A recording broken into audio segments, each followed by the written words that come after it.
The other thing that's really come up in this cycle as well is this whole gender identity piece.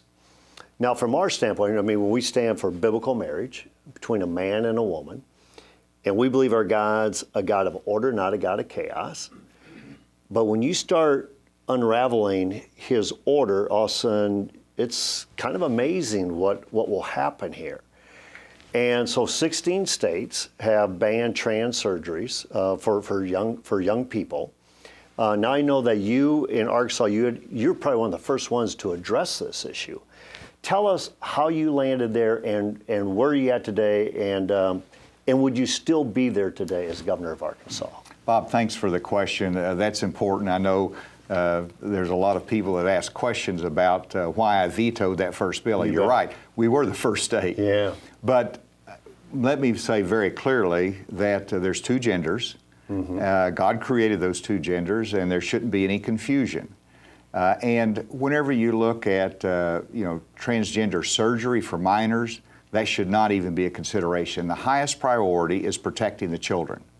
And I believe in parental control, but I also believe in protecting children. My wife has devoted her life to that, really. And so I vetoed that bill, though, because it went too far. And it didn't just simply ban those things that would be permitted in nature, and it didn't have a grandfather clause, and it really interfered with parents in the routine health care decisions they need to make for their children. I vetoed it. It was held unconstitutional. But let me assure you and everybody that might be listening that I want to make sure that women's sports are protected. Mm-hmm. I signed a bill that protected women's sports, so biological males can't compete in women's sports.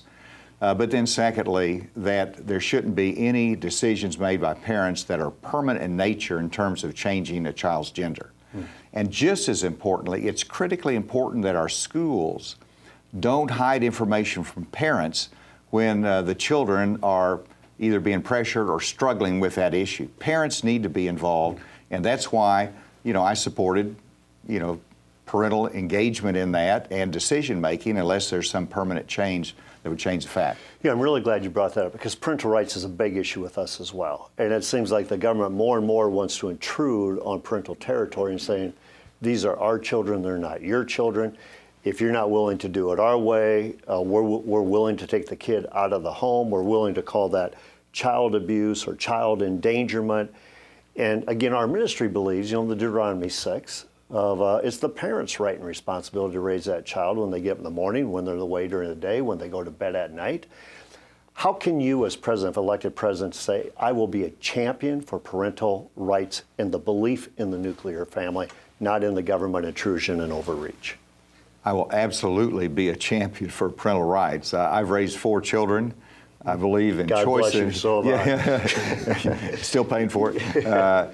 But choice in education, but also the ability of parents to make decisions, whether it's what school they go to, whether they take vaccines or not, their health care decisions, and they have to be informed as to what's going on. And government should not be hiding things from parents. That's just not the way God made the family unit. And so as President of the United States, I'm going to make sure that my administration supports families. We're going to stop any education policies that undermine that and directives to the schools. And, a good example is whenever the Obama administration sent notice out to the school superintendents that you had to have 2 different bathrooms that accommodated the genders, and that the child could choose which bathroom they wanted to go to. I said, that's not the law. We don't follow it, ignore it. And that's the kind of action that you have to stand up to wrong policy out of Washington. And as president, of course, it starts there. We're going to support parents.